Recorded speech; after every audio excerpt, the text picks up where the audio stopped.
Oh, that's what I was just about to ask. I'll call to order this hearing of April 13th, 2023, in the matter of case file Z0346-22, an appeal of the planning director's denial of a property line adjustment. My name is Joe Turner. I'm the county's hearings officer. I'll start with some brief announcements and a summary of the process that will follow, so everyone understands how you can participate in the hearing today.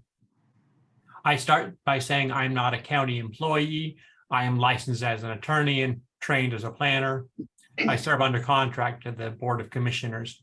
I say that so you know you're getting a somewhat independent review of the application and appeal before me today. My role as the hearings officer is to conduct public hearings and make decisions about certain land use matters in Clackamas County.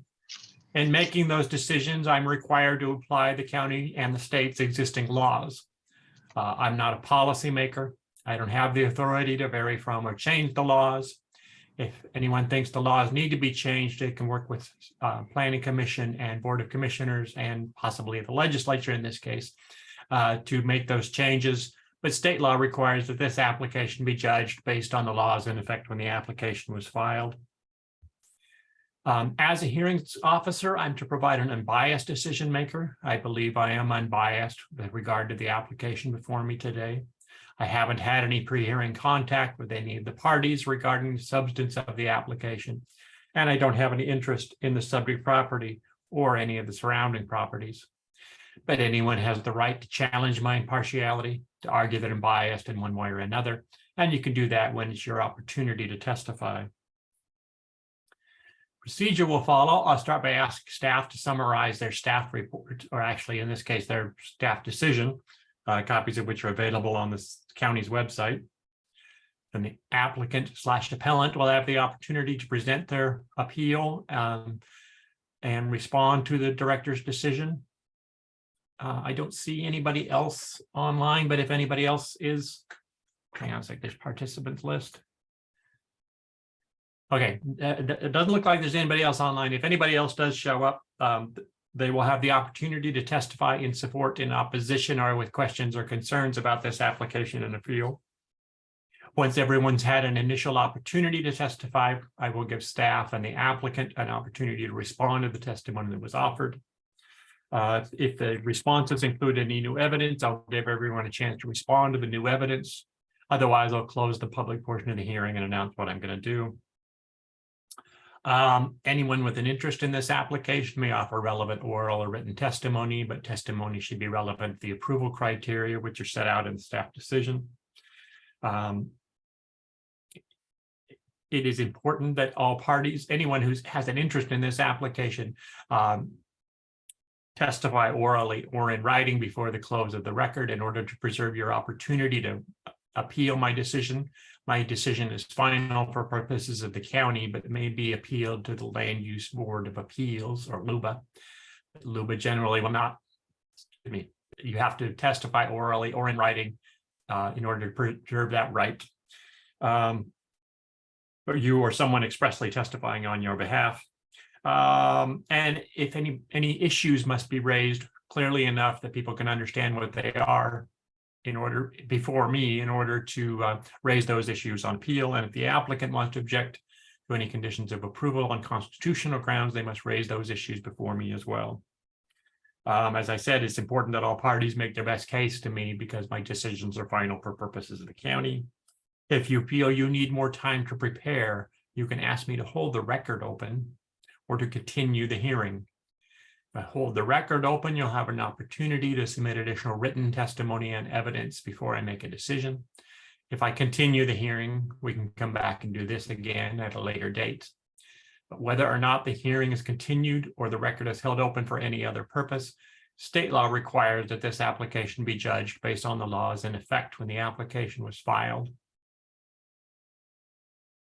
I think I just went off on a tangent there. Sorry, let me rephrase that. The applicant has the right to have me hold the record open for an additional week, submit a final written argument without any new evidence. The applicant can waive that right if they choose, but if anybody else wants me to hold the record open or continue the hearing for any other purpose, you must make that request before the close of the hearing today. Generally, I will issue a written decision within about 2 weeks after the close of the record. I will send my decision to the county. The county will send it to party to record. So anybody who testifies orally or in writing before the close of the record will be sure and receive a copy of my decision when it's issued. Also, my decision must comply with state law that requires that I issue a final written decision within 150 days after this application was filed. So there's some limit to how long I can continue the hearing or hold the record open. When you testify, please begin by stating your name and your full mailing address. If you represent someone else, please say so. And please spell your last name so I get it right, although most people's names are appearing on my screen, which makes that a little easier. That concludes my introduction. Before I forget, though, I'd like to know where we are on the 150-day clock. Staff can address that during their presentation, but that concludes my introduction. Mr. Sierra.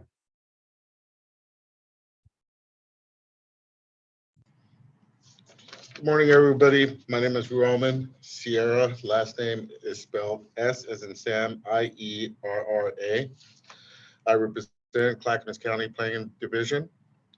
I am a staff, part of the staff of planners here.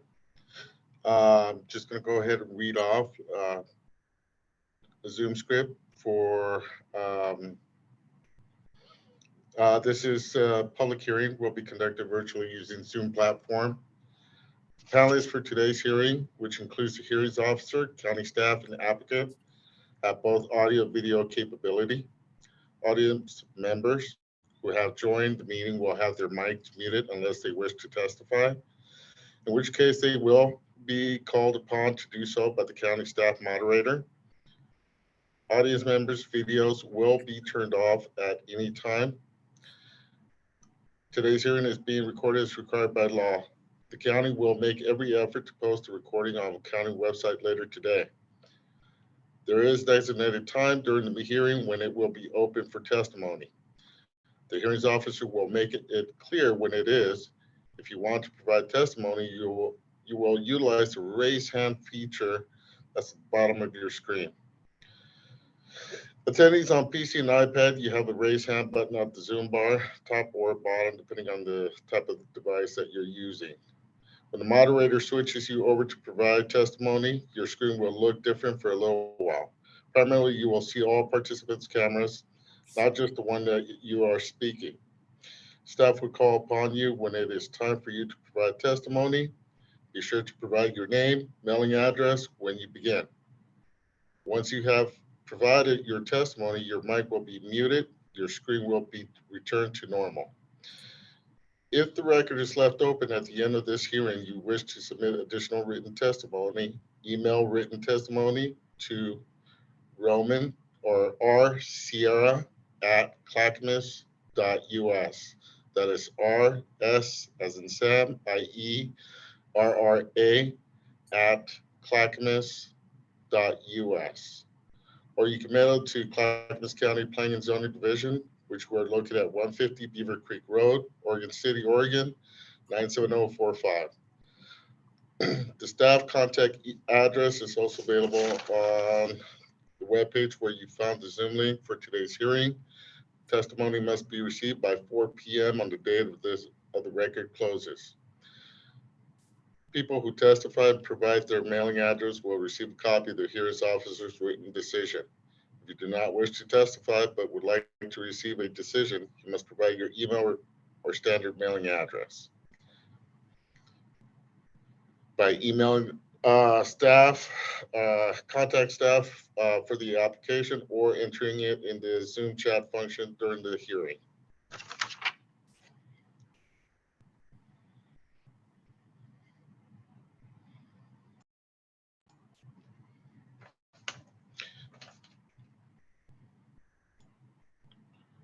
Can I begin Please. with my, okay. Let's see.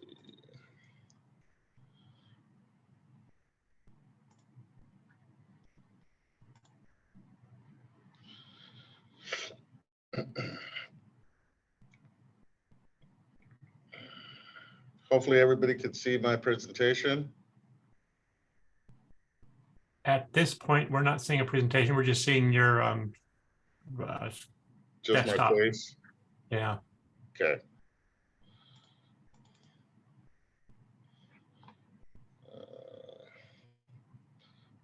My apologies. No Please bear problem. with me. The technology issues are rampant in these hearings, so you're not the only one by far. Okay, good. Now we're seeing you again. We're no longer seeing your screen. If that makes a difference to you.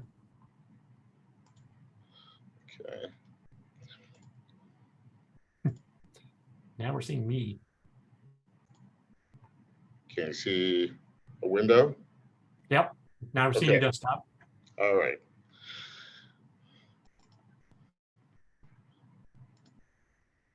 There we go.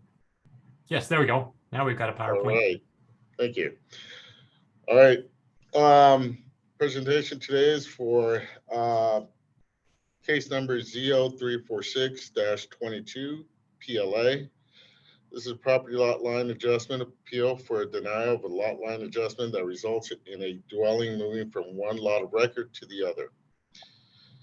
Today I'll talk about briefly some bullet points, property line adjustment, a little bit of background, the applicant's proposal, staff decision and why it was denied, and the appeal and any recommendation that staff has for hearings officer.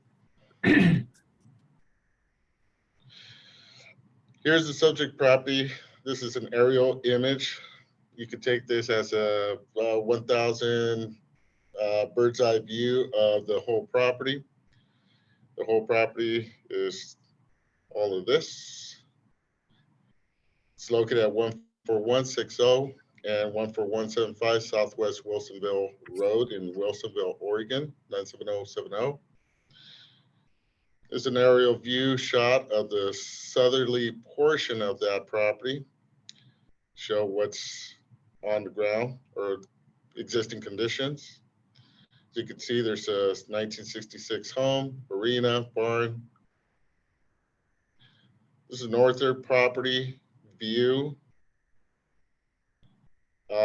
This seems to be a barn as well, some marinas. A little bit of the background, there are two buildings on the subject property. One on tax lot 400 built in 1966, a replacement dwelling on tax lot 1900.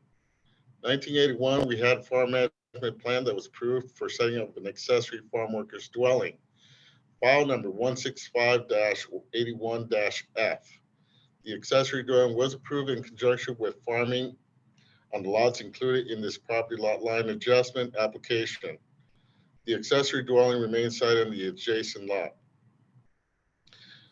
The applicant is proposing to relocate a common boundary between two properties by adjusting approximately 13.9 acres from one property to another.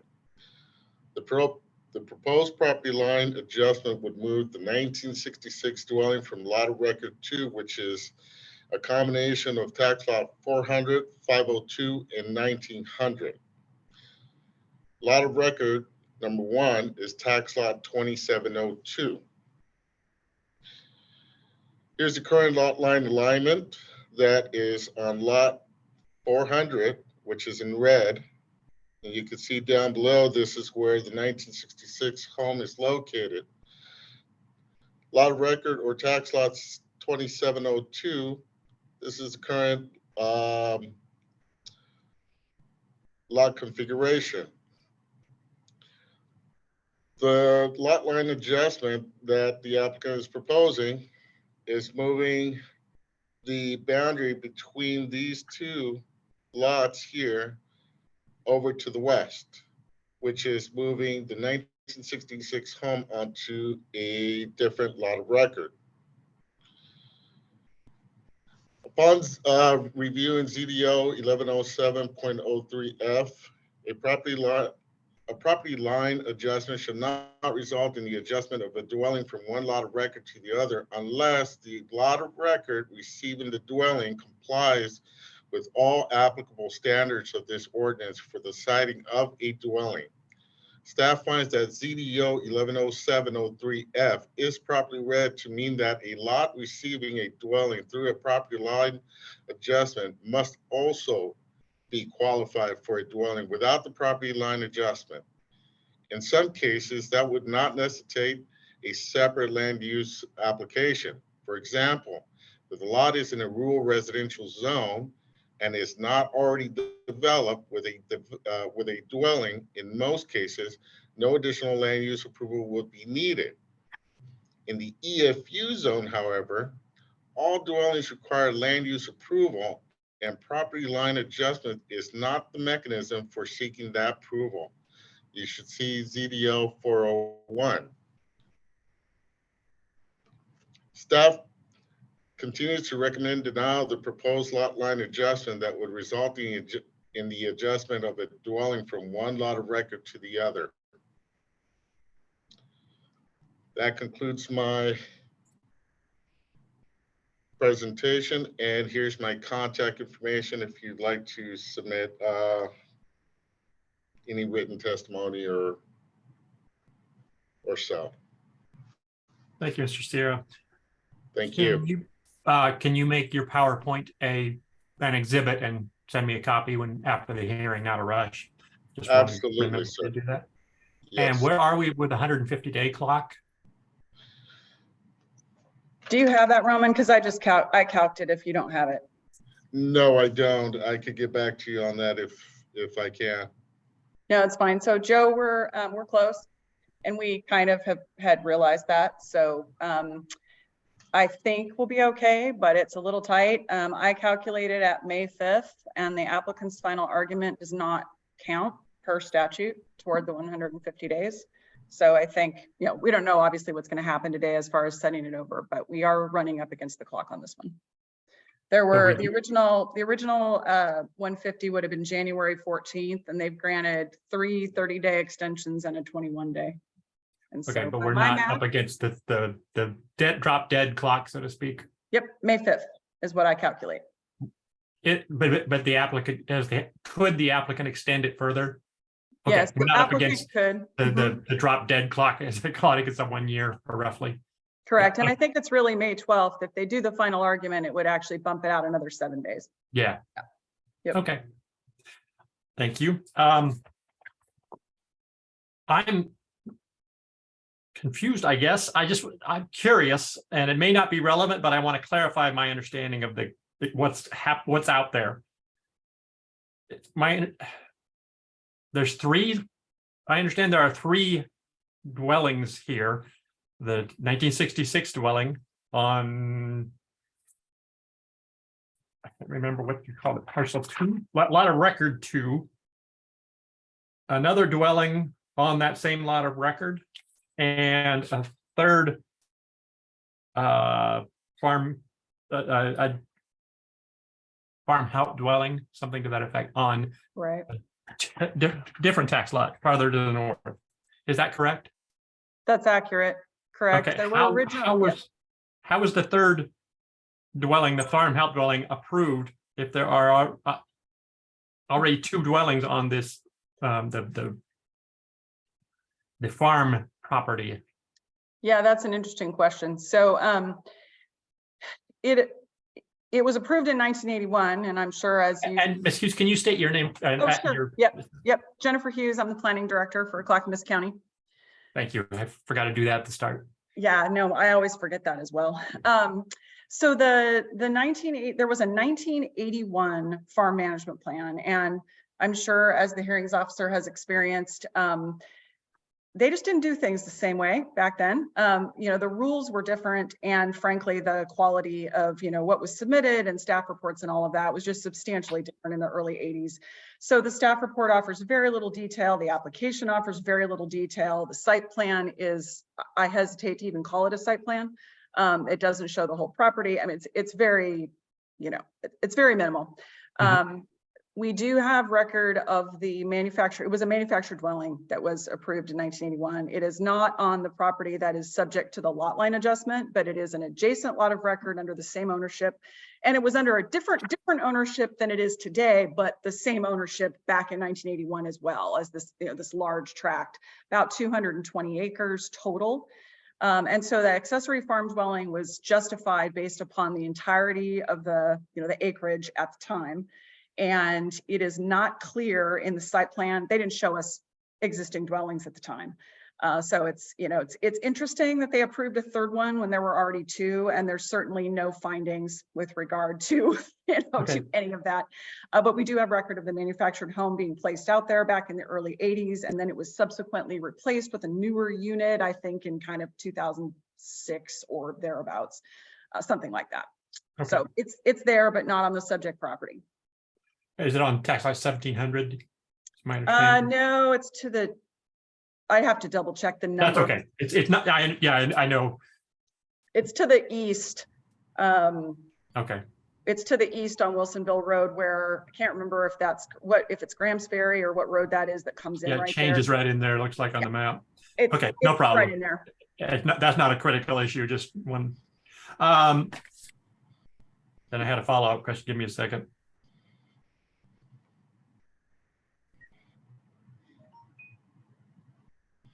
But it is still that accessory farm dwelling is still a manufactured dwelling. That's correct. Okay.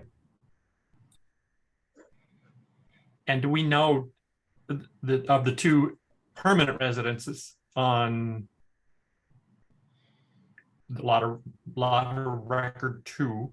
Correct. Which one was designated the primary residence for purposes of this accessory farm dwelling? Do we know? Don't know. We do not know. They were, there's information in the record. One was built in the 60s. And I think the one that was removed was maybe like late 30s or 40s. And it was subsequently then replaced with the newer home that's now on the extreme north of that lot of record. Yeah. Okay. That's what I was afraid of. Just wanted to, I was hopefully missing something. Yeah, it's not clear from the 1981 record whether the planner even knew there were two dwellings out there at the time. I just can't tell. Yeah, okay. Mr. Hall. Thank you, Hearings Officer Turner. Damian Hall, here on behalf of the applicant, Barbara Ellison. I'm an attorney with the law firm of Dunn Carney. My address is 851 Southwest 6th Avenue, Suite 1500, Portland, Oregon, 97204. Thank you for the opportunity to speak with you this morning. Darcy, if you wouldn't mind running that, putting up that presentation. I think, on the,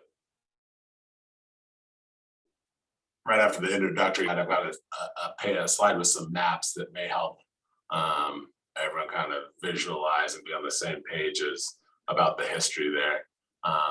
If you wouldn't mind going to the next slide.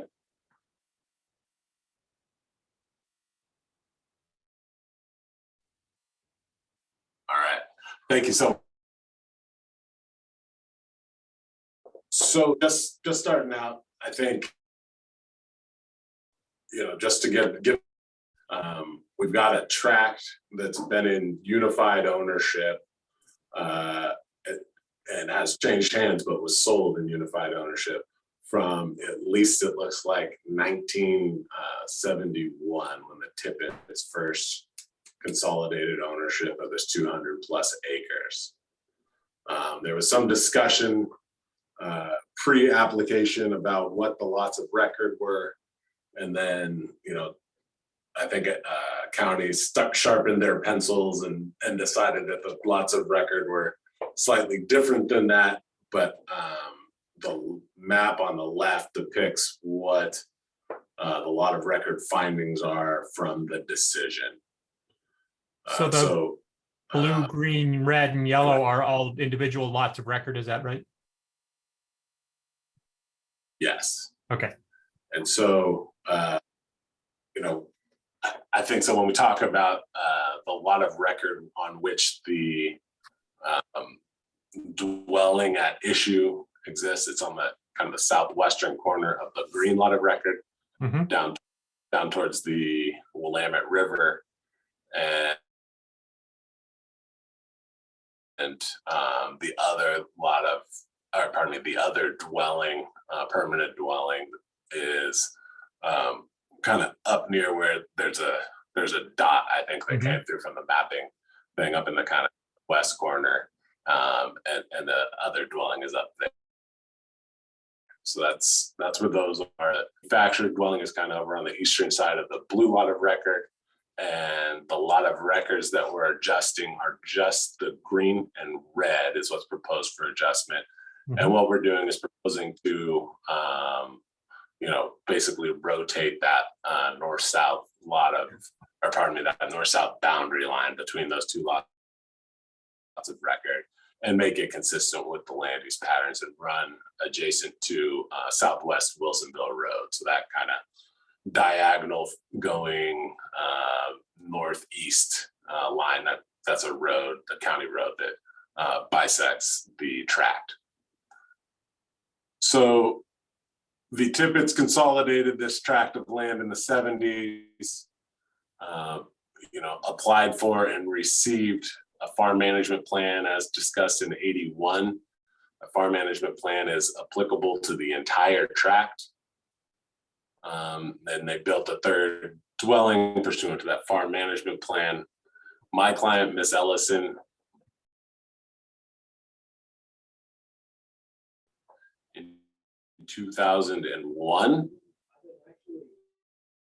throughout that time, from I believe 1981 to present, the entirety of this tract has been not just in unified ownership, but in singular operation as one agricultural operation, one farm.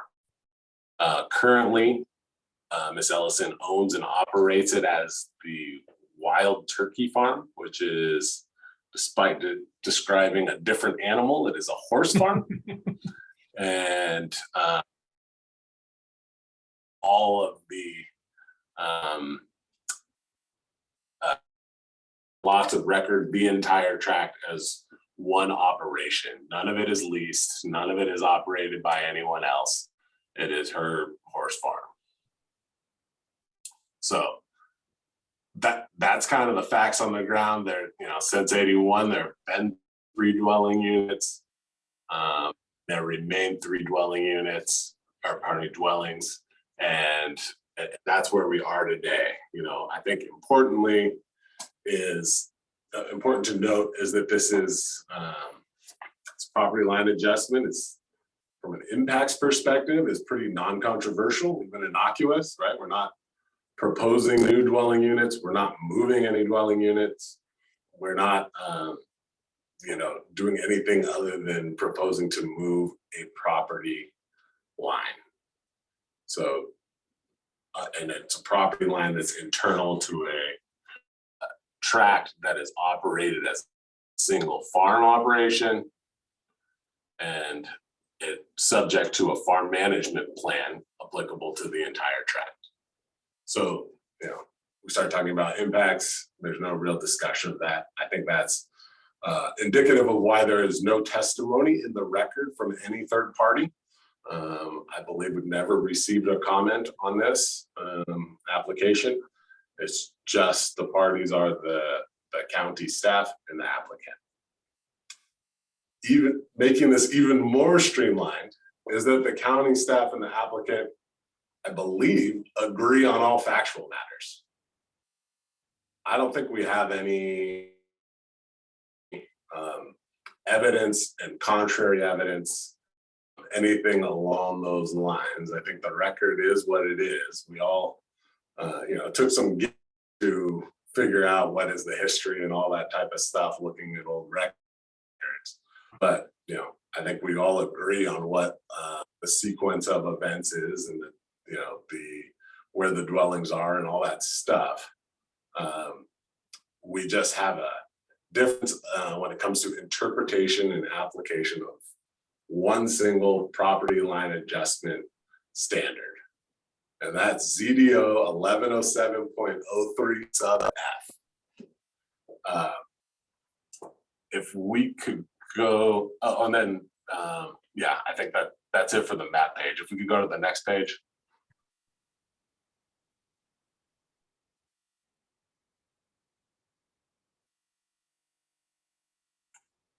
Thank you, Darcy. So this is the standard.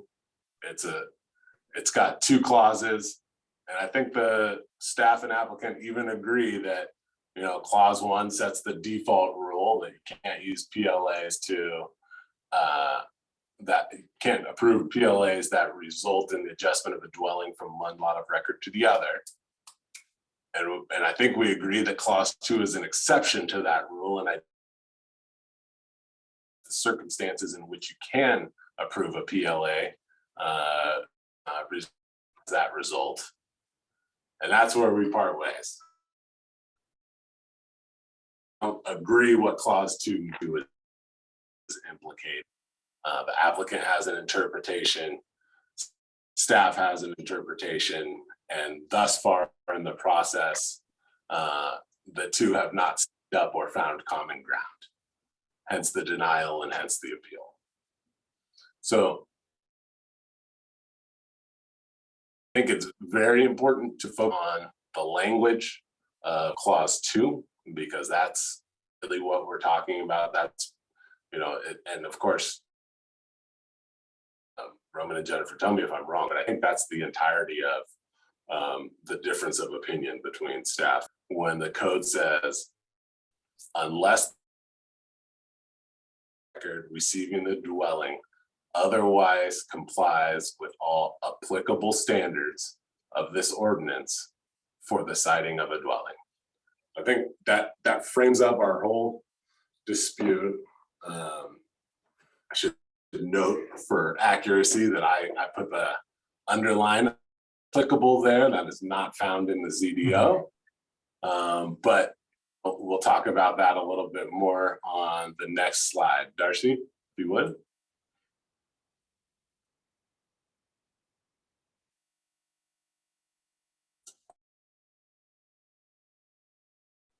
How does the applicant interpret this language?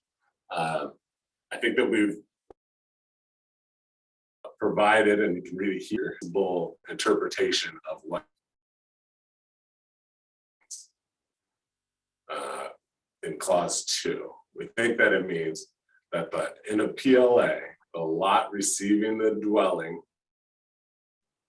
must comply with the ZDO standards applicable to the dwelling being received. It's not a theoretical dwelling. It's not a brand new dwelling when a dwelling already exists. Evidence in the record, the facts of the case as they come. And those, and it's a substantial evidence standard as to whether or not the applicant can demonstrate compliance with the applicable standards under the ZDO or the ordinance as the text says. So, you know, from my perspective, that seems pretty straightforward, very defensible.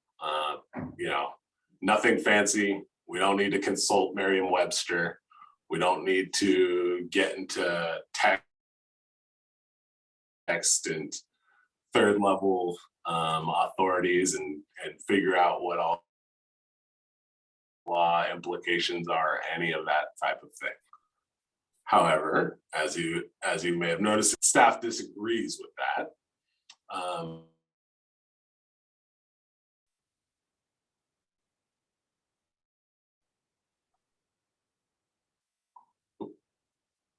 Darcy, if we could go next slide.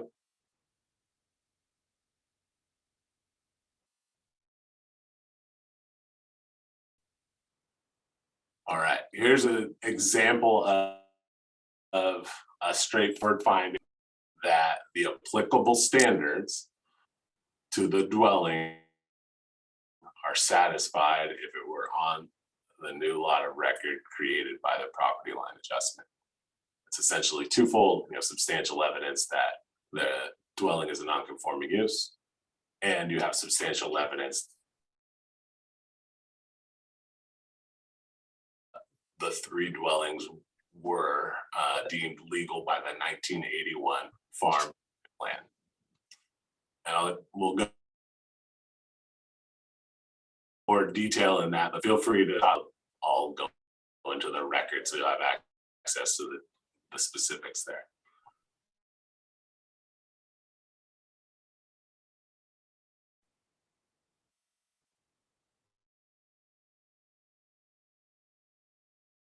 If we go ahead to the next slide.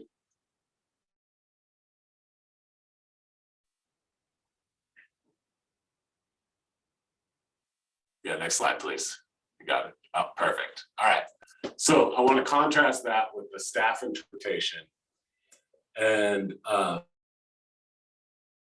you also saw from the decision and a bit from the staff report, because there's really only one standard at issue, there's not a lot of findings here. So I want to be careful in this presentation not to unduly paraphrase what staff really to use the quotation and from the follow-up memo that clarified some of the points in the written decision is from last week. That's Exhibit 18 submitted by the county. So again, clause 2, same language. You know, a lot of record receiving the dwelling otherwise complies with all applicable standards of the ZDO for citing a dwelling. And then the quote is, a lot receiving a dwelling through a PLA must also be qualified for a dwelling without the property line adjustment. The lawyer in me says, I'm not sure what it means to qualify for a dwelling without the property line adjustment. I made various arguments about along those lines in the appeal document. And the response from Exhibit 18 was to clarify that to be qualified for a dwelling without the property line adjustment means that the applicant must, quote, first qualify for a new dwelling approval on the receiving lot through one of the options provided by ZDO 401. And there should be an end quote there. I apologize. So that's from Exhibit 18. So I believe that I'm representing accurately what the actual interpretation of the staff is. And, again, Roman and Jennifer, if that's not right, tell me. But essentially, they're reading into that language of a compatibility, of a finding of compatibility, that there is no substantial evidence test and or there only substantial evidence that can satisfy that standard is a separate land use decision approving a dwelling, a new dwelling under ZDO 401. So that is what I'm going to be responding to here and kind of breaking down into its component parts and figuring out, hey, I don't believe that is defensible to read all of that into the language you're talking about. When we're talking about all applicable standards of the ordinance, and then that to requiring a separate land use under section 401, irrespective of the applicable standards of the ordinance, because the new dwelling requirements in section 401 are not applicable to existing dwellings. And they're not where no new dwellings are applied. So those are not applicable standards. And the converse part of that, by focusing on requiring an approval under section 401, that's the EFU zone, and it does not have any non-conforming dwelling standards in section 401. So understand it, this interpretation categorically excludes all non-conforming use and all of section 1206, all non-conforming related standards from the phrase, all applicable standards of this ordinance. And I say categorically, not as a matter of evidence, but as a matter of law. Doesn't matter if this is a non-conforming dwelling under the notation.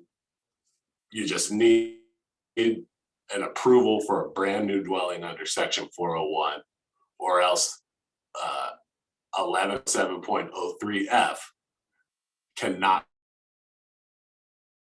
And I believe that's the interpretation. Next slide, please.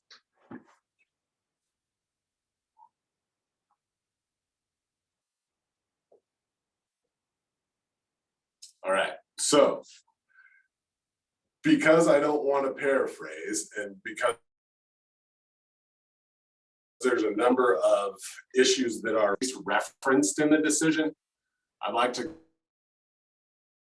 step through those pretty quickly here.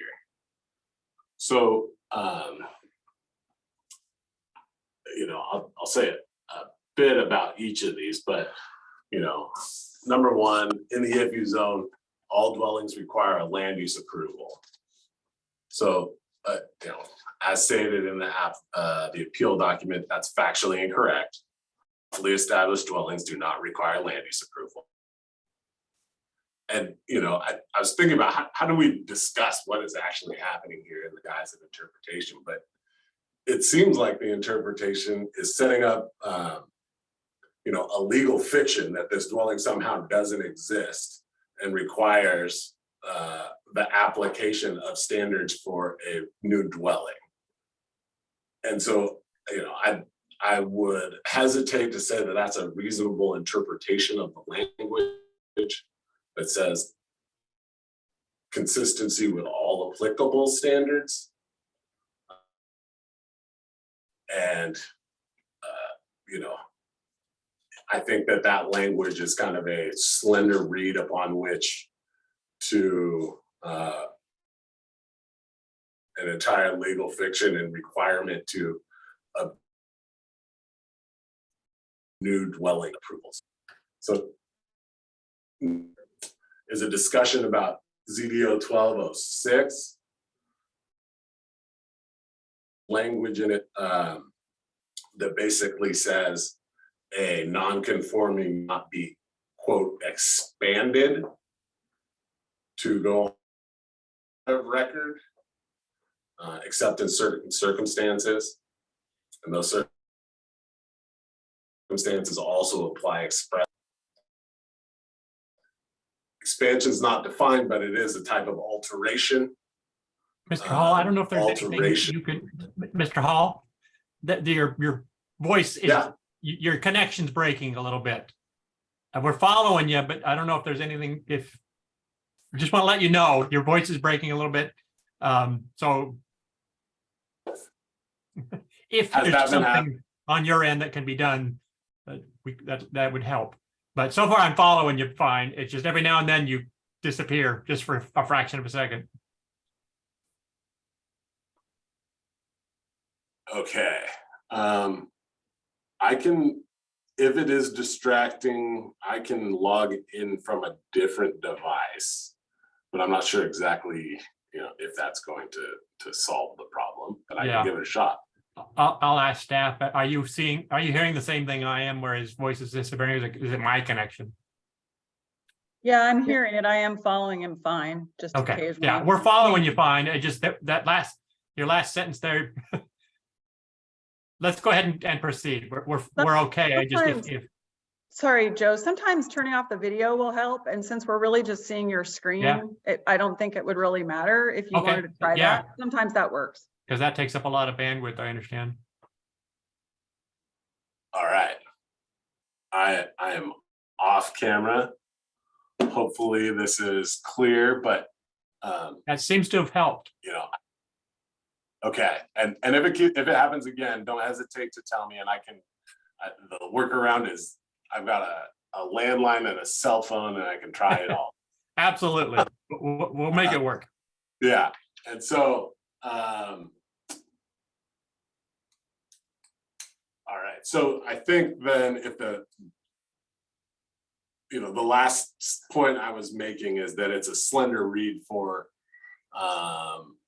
this interpretation to rely on to say that all of compliance with all applicable standards of the ZDO requires the applicant to go get an approval that is not for a new dwelling, although a dwelling exists, and any requirement to get a separate land use approval at all.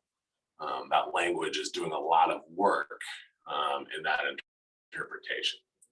So in 1206, it talks about expansion of non-conforming uses and the circumstances in which a non-conforming use can be expanded onto a second lot of record. Here, no expansion or alteration of any non-conforming use is proposed as part of this property line adjustment. So I think that none of that is applicable.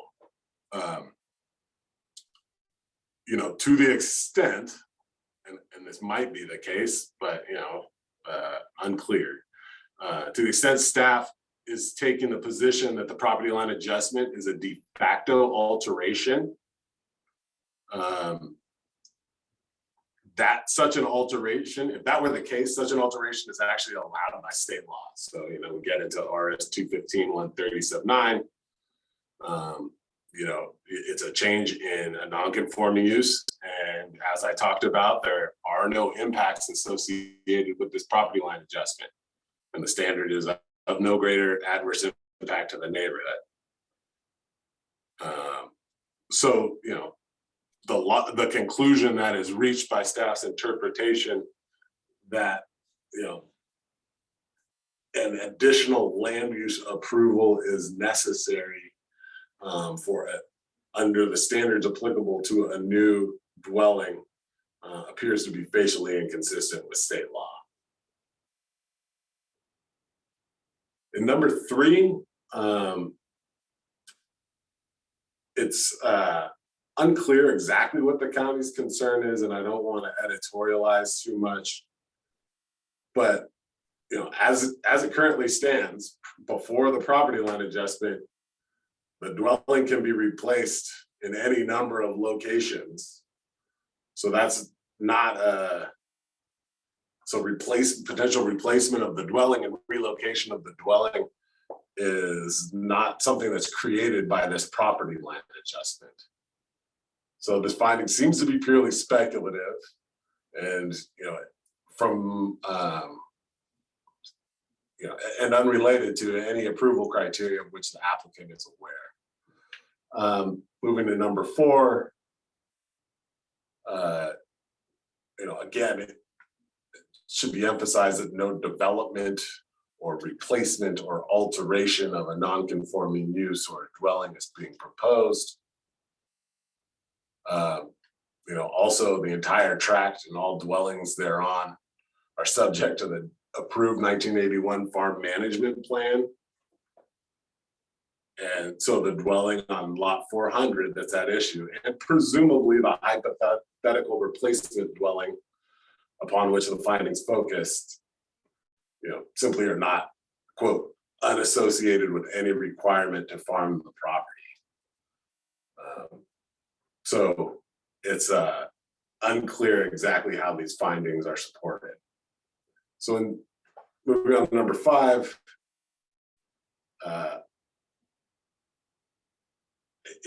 it appears to the applicant that ZDO 110703F does not implement any particular state law. This finding has, you know, expresses concerns about what a framework under the state law is. However, it doesn't express any specific standards that would be applicable to the property line adjustment. You know, the standards that are mentioned are about replacement dwellings. And again, no replacement dwelling is proposed. And the existing dwelling is not being removed, quote, altered, or quote, expanded, or any of the different verbs that the decision uses to describe the set of considerations that are proposed by the PLA. So again, this is, you know, apparently being responsive to a hypothetical future set of facts, and maybe standards that would be applicable in the future, but not really anything applicable here today. Then number 6, the applicants not adequately addressed these issues. This is just, these issues have now been addressed, whether or not we agree that they were addressed at the time of the decision. These above findings from the decision contain numerous factual inaccuracies and are uniformly unrelated to the approval criteria under the CDO. So, and then number 7, I think, again, a dwelling is not being moved and there are no applicable state law criteria. And then I think the second part of that is just a conclusory interpretation of 110703F. And as discussed, that interpretation isn't actually supported by anything in these findings. These findings are about unrelated issues. So I think that what we have is a conclusory interpretation without a whole lot of actual factual analysis that ties to the standards in the ZDO. Just, I guess, some hypothetical or speculative, I call it, put them in a bucket called policy concerns, perhaps. But I don't think that any of those are informative, instructive, or controlling as to the outcome of the decision relating to compliance with the actual approval criteria.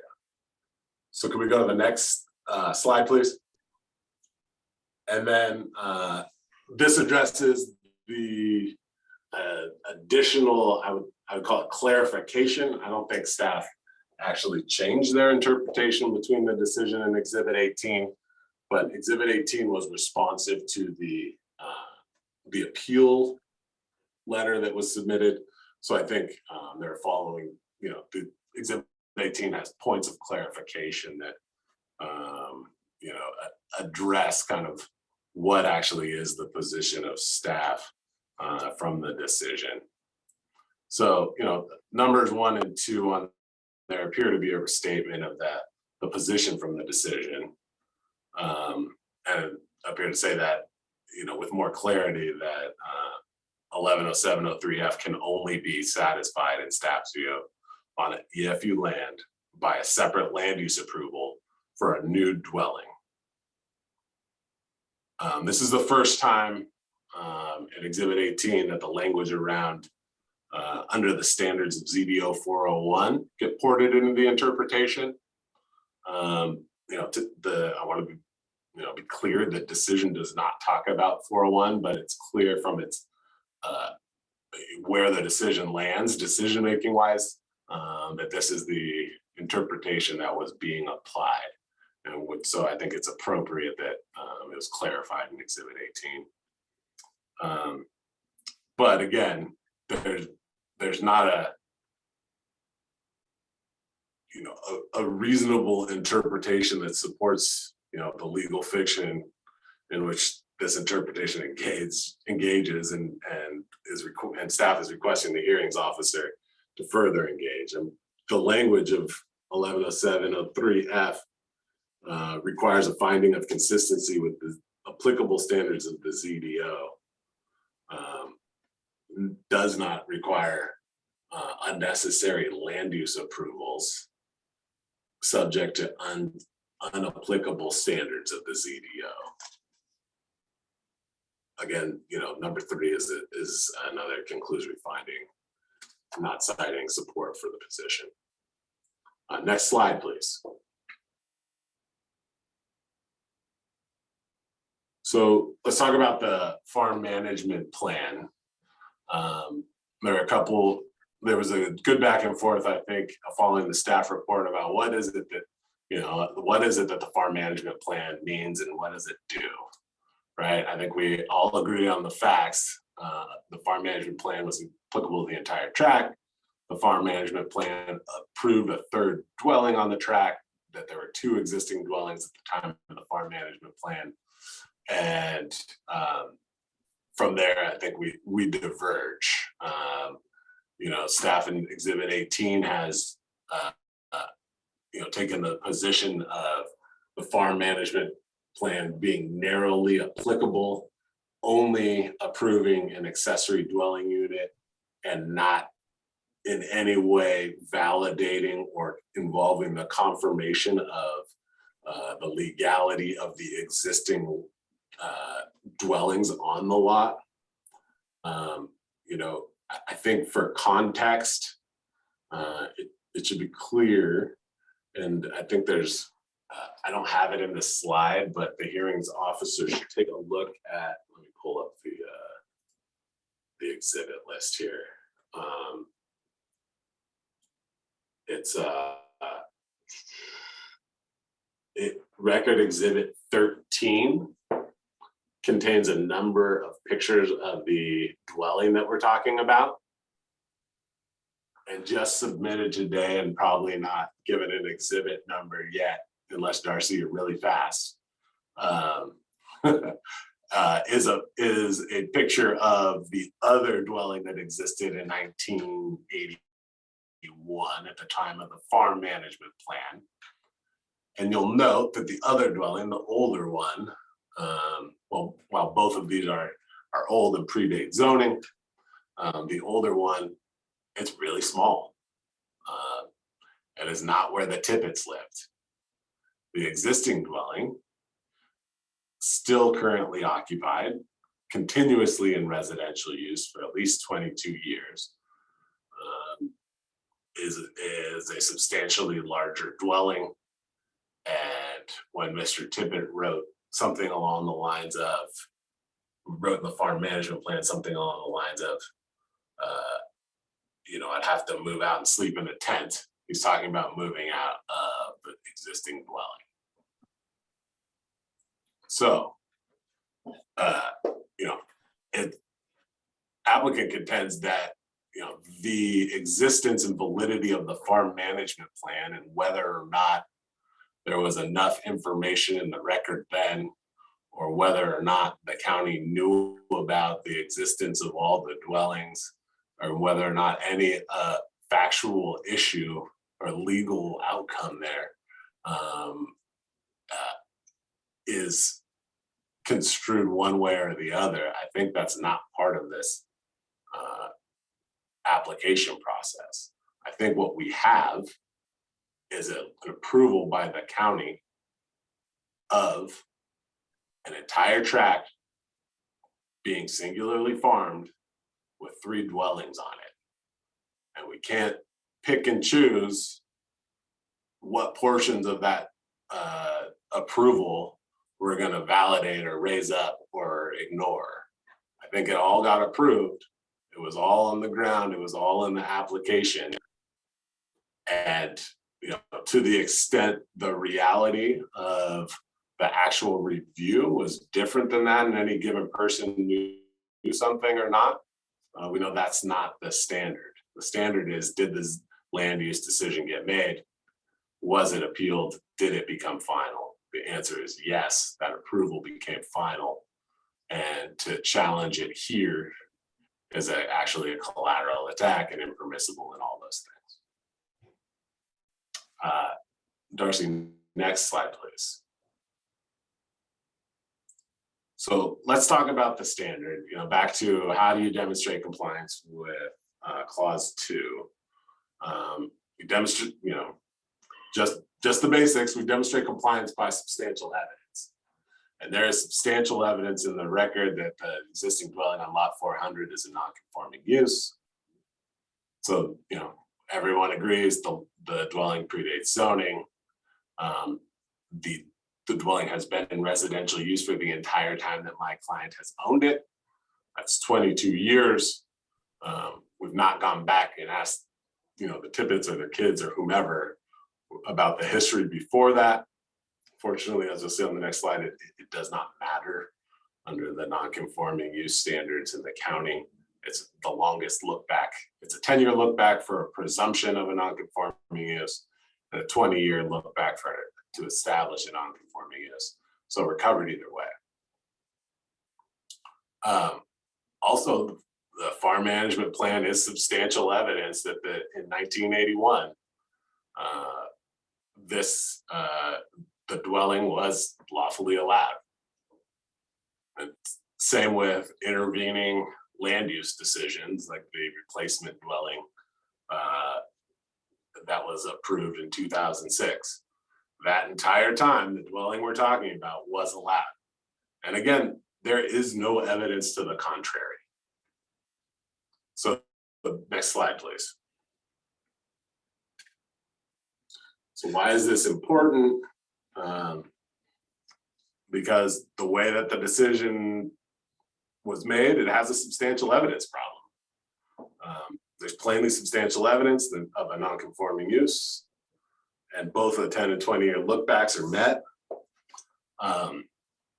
You know, the applicant thinks that the substantial evidence in the record is sufficient to demonstrate compliance with 110703F.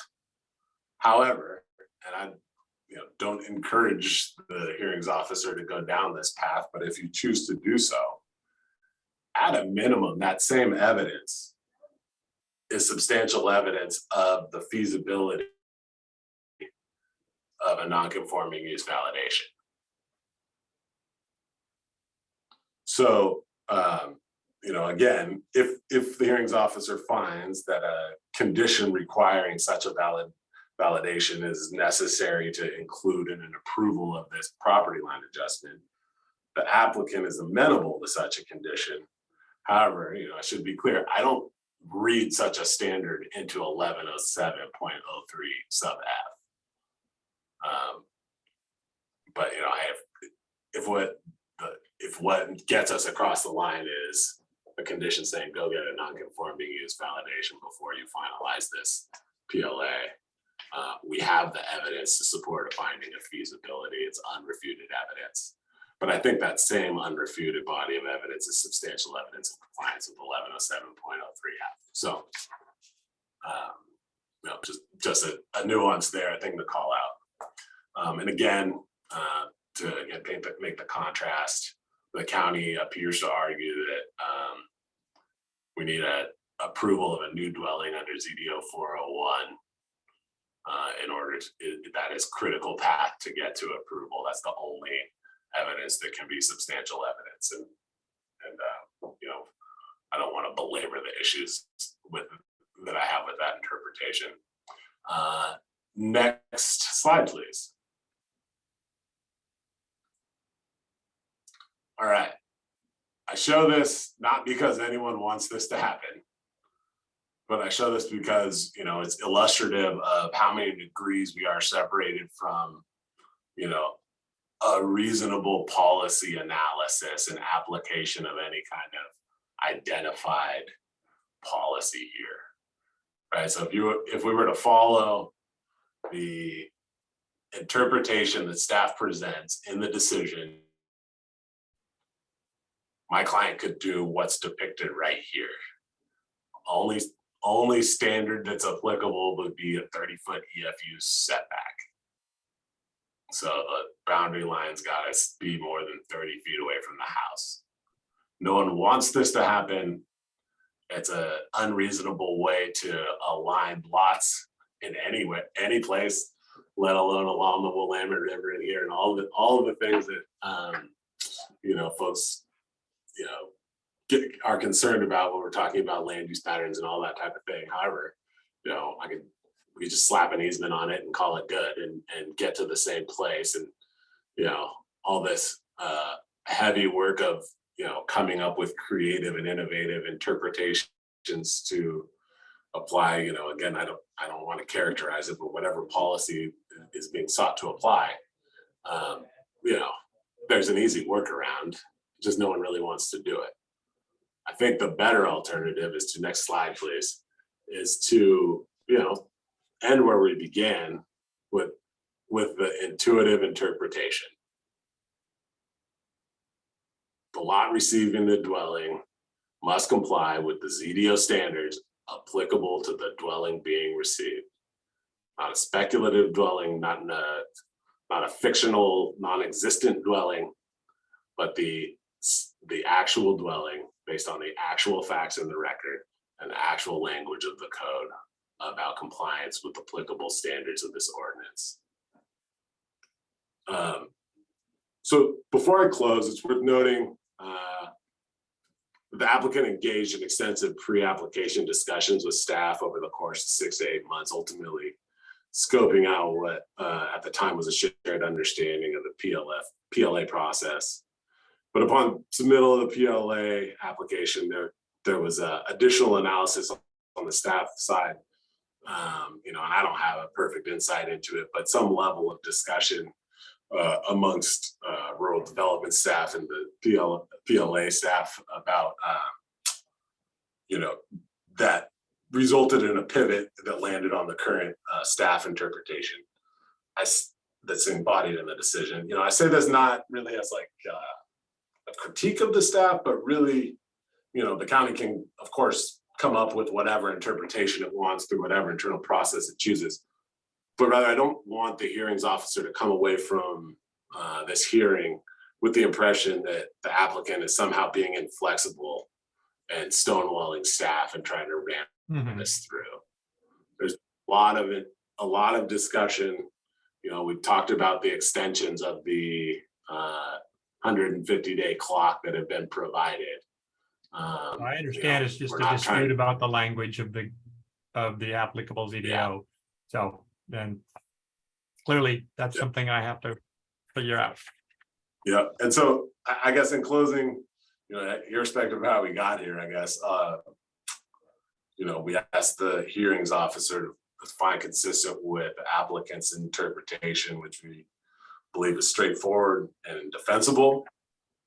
And in contrast, I think the staff offers in the decision a conclusory interpretation that's problematic on a number of fronts, specifically being inconsistent with the text of the ZDO, being reliant on factually incorrect conclusions and legal fictions, resulting in unnecessary collateral tax on prior land use decisions, being supported only by offhand references to inapplicable state law, being facially inconsistent with RS 215-130, and creates a scenario in which, easy workarounds resulting in nonsensical lot patterns and alignments are readily available. So for all those reasons, I think we respectfully request that the hearings officer approve the appeal. And that's the end of my presentation. And open to any questions and otherwise, and a discussion of what happens next with the record and all that. Okay, thanks, Mr. Hall. I'm gonna figure out 2 different pages. I have to keep flipping back and forth. How 1107-03F says the property line adjustment shall not result in the adjustment of dwelling from one lot of record to the other unless, but that focusing on that first line, how's it relevant that it's non-conforming use? I mean, a dwelling under that standard, a dwelling has to exist, either non-conforming, farm dwelling. How it was created doesn't really matter. The code says you can't move it regardless of how it got there. Move it. You're not. It's staying in the same place, but you're moving the property lines around it to a separate lot of record, a different lot of record. Correct. Unless you show that residence can stand on its own as a lot of stand on its own on that new lot of record. Because right now that dwelling exists as a secondary dwelling, one of 2 dwellings on a single lot of record. Your lot line adjustment is going to create 2 lots of record, each with its own dwelling, that putting aside the farm dwelling or the farm management plan, that second dwelling and lot of record could be sold to somebody else and potentially take it out of farm use because it's a smaller lot with a residence on the river. Be a nice place to live. So how do we get to that? How is the fact that it's non-conforming relevant, and skip over that second line that requires it to comply with applicable standards for siting of a dwelling? I'm not sure I follow the part about skipping over the standard. How is My understanding is your argument is it's a non-conforming use or that exists as, that legally exists as a non-conforming dwelling. My argument is to have substantial evidence that the dwelling, when post PLA, when located on the second lot of record, complies with the ZDO standards applicable to the dwelling. Reciting of that But dwelling. you have to show that a dwelling could be established on that new lot of record. So Because you're creating a new lot of record with a dwelling. So that I seem to. So there's where you're adding interpretation, I believe, that is intentionally being implied by this decision. There is not a standard that anyone points to as to what are the ZDO standards applicable to the siting of a dwelling. And that's the interpretation. So Farm income dwelling or other approvals for how you get an EFU dwelling in the EFU, aren't those are the standards for that apply, I understand. So there's multiple routes to approving a dwelling in the EFU zone.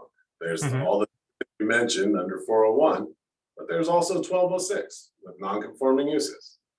But you're changing that non-conforming use from one of two homes on a lot of record to a home on a separate lot of record that can then be potentially sold. The non-conforming use is the structure that was lawfully established. Right. Which is it was lawfully established as a second dwelling. Yeah. Well, one of two, let's put it that way, not say second. Yeah, so characterizing it based on categories that I think are only applicable after it was established lawfully. I think we're then getting askance of the non-conforming use standards, both at state and local level.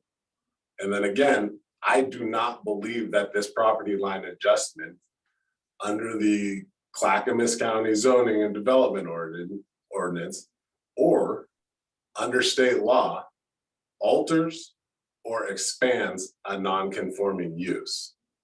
We can try and define the non-conforming use as being the entirety of the farm, I guess, that's under singular operation, or the entirety of the lot of record. However, there's not support for that. This is just a house that was lawfully established where it is, and we're leaving it where it is. All this lot of record stuff is all subsequently adopted to the establishment and construction of that house. So I get that there is some sentiment from the staff that disfavors having another lot of record, a definition that did not even exist when this building was built, that has a dwelling on it. However, there is no express standard explaining that framing. There's nothing in this decision that points to a requirement that says, in order to move a lot of record boundary line to the other side of a dwelling, you have to get an approval under 401. This is all just implied in language 1107.03F. That's what the decision does. If there were some other clearer standard that were pointed to, we'd be talking about that. So there's a whole lot of assumptions and a whole lot of kind of the way business is typically done, and understandably so, being brought to the table here. It's just not found in the code, in the language of the code. Okay. Thank you, Mr. Hall. Anything further from staff? I'll offer a few comments. I made some notes during the applicant's presentation. You know, I think, and probably I'm going to reiterate things I don't need to reiterate, but just to sort of summarize, think we do agree with what the applicant's saying, that it's staff's position that the property line adjustment can't act as the mechanism for qualifying a lot of record for a dwelling. You know, Mr. Hall talked about sort of the policy, and I don't necessarily, I mean, I don't think the policy is really relevant, but sometimes it gives some useful context if we don't know what the words mean in the statute. And I guess, or in the ZDO, and I guess I would say the policy basis for that provision is that to read it otherwise would allow applicants to undermine a number of substantive provisions in state law and the county code that regulate which lots are eligible for dwellings and how many. You know, that's sort of a fundamental underpinning of state law and the county code regarding any number of zoning districts where this provision would apply. So I think that is the policy. It's so that you cannot use a property line adjustment to go around the standards that otherwise apply. I noted in the presentation that there were references to the applicable standards for the dwelling, for that existing dwelling. And I think that's not the correct read. The question is, what are the standards that apply to the receiving lot that would qualify it for a dwelling? Not what are the standards for that existing non-conforming dwelling. Staff's not arguing. I mean, yes, technically there would need to be some proof, but we agree with the applicant that the evidence strongly suggests that the 1966 dwelling is a lawful non-conforming use. But that doesn't mean that that other lot of record, that receiving lot of record, is eligible under the ZDO for its own dwelling in the absence of the property line adjustment. And it is ZDO 401 that would regulate whether it could qualify for a dwelling. There is no way to qualify for a dwelling in the EFU district without a land use application. Regarding the property, or excuse me, the farm management plan, it's an interesting argument. I think, I guess the difficulty I have with it is, it would seem like we would be finding that one of those dwellings, potentially the 1966 one, I don't know, the one that was replaced later up on the hill, is somehow tied to the continuation of that farm plan. I don't think that's probably in the applicant's best interest, but it's not up to me, of course, to decide what's in their best interest. I think those two dwellings are non-conforming and they're not tied to farming. The third dwelling is the manufactured home that's not on the subject property, but is contiguous. And if they were ever to remove that home, then there's no obligation to continue to farm. And there isn't anything, you know, the county wouldn't have any recourse at that point. Those other two dwellings would be able to continue to exist. So I think it is significant to suggest that we could just move it to a separate lot of record somehow based upon this 1981 plan. Potentially, if they wanted to do that, they could file a new application, you know, for some other type of accessory dwelling. Although I do think accessory farm worker dwellings, if I recall, have to currently have to be located on the same lot of record as the farm operator's dwelling. So there's some, you know, potential restrictions in the current code to actually, you know, being able to do that. So that's probably it. I think Mr. Hall mentioned that he didn't think ZDO 401 was cited in the decision. It is. It's cited in the finding for 1107.03F. There's a reference to ZDO 401 and table 401-1 as being where you find the ways to qualify a lot in EFU for a dwelling. And then I wanted to acknowledge a rather significant typo in the staff report, which is my fault, not Mr. Sierra's fault. But Mr. Turner, when you're issuing your decision, we left out a very important word actually in 1107.03F. Which is where we cite the code. We left out the word otherwise, and I actually think that's very important. So it should say, as Mr. Hall correctly quoted, lot of record receiving the dwelling otherwise complies. And the word otherwise was left out of the staff decision. You know what page that's on, just so I can fix that in my. Yes, that is on page 10. I think that's all I have. Thank you. Okay.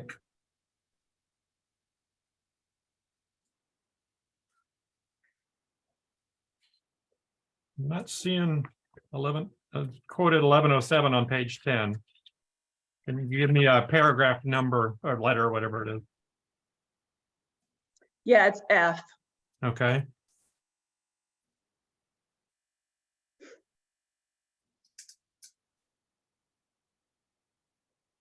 And which paragraph under F? That's most of that page. Sure, it's the first paragraph, which is the actual. It's not in text of bold? the Zoning code. It's not bolded, correct? Okay.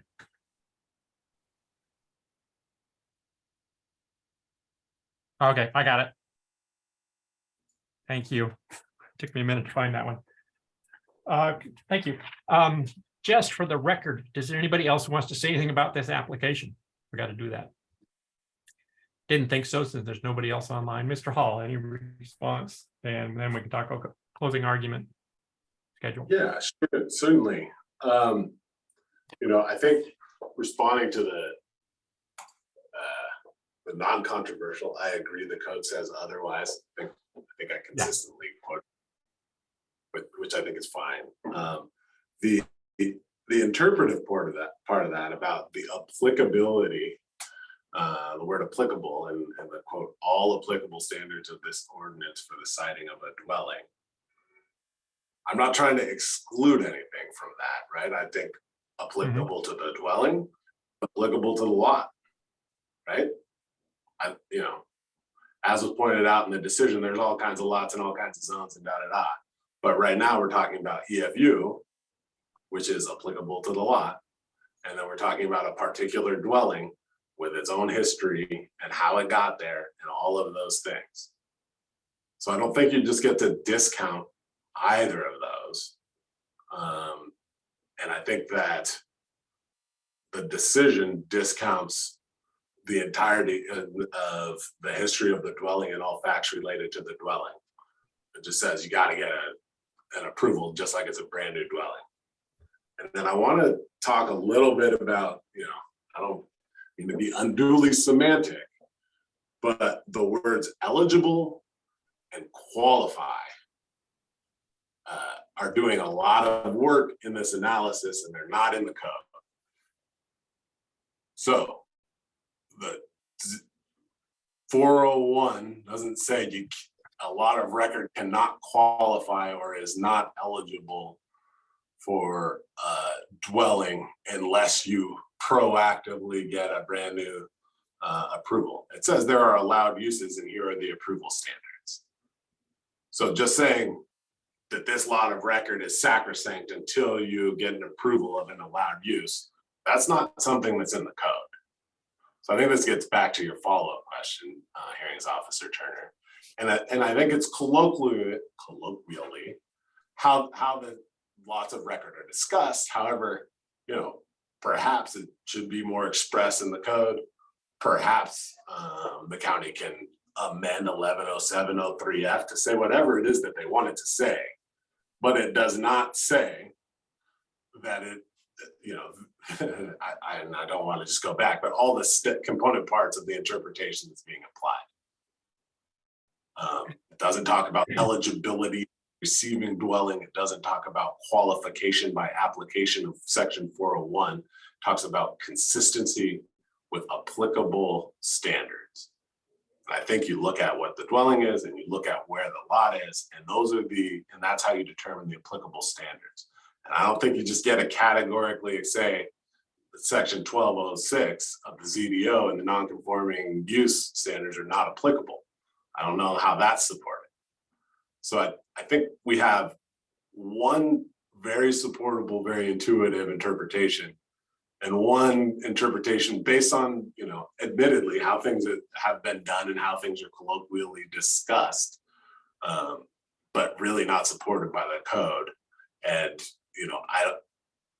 I also think that, the case about the policy implications of this is not a situation in which the sky would be falling as a result of this application or approval of this application.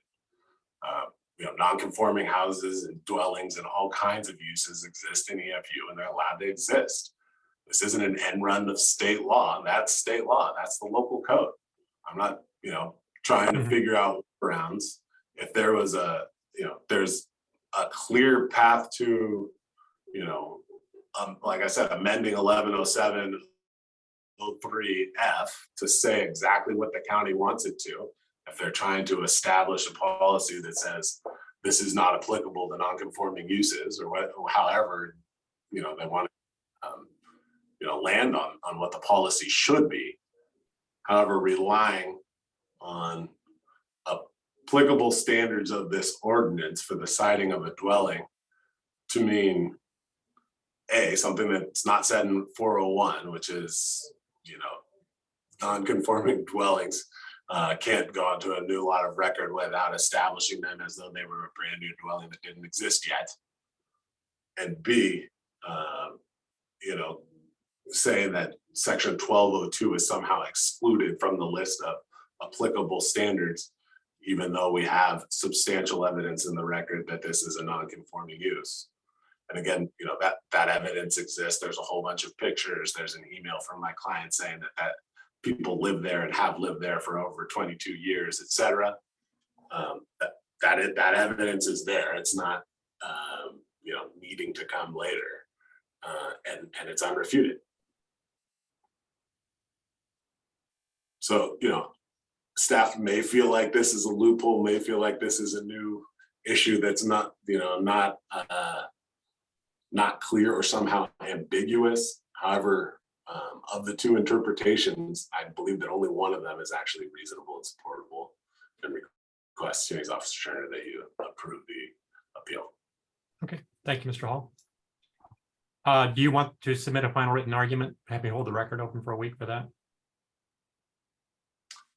Yeah, let's go ahead. I'm looking at my Me too. list of things here.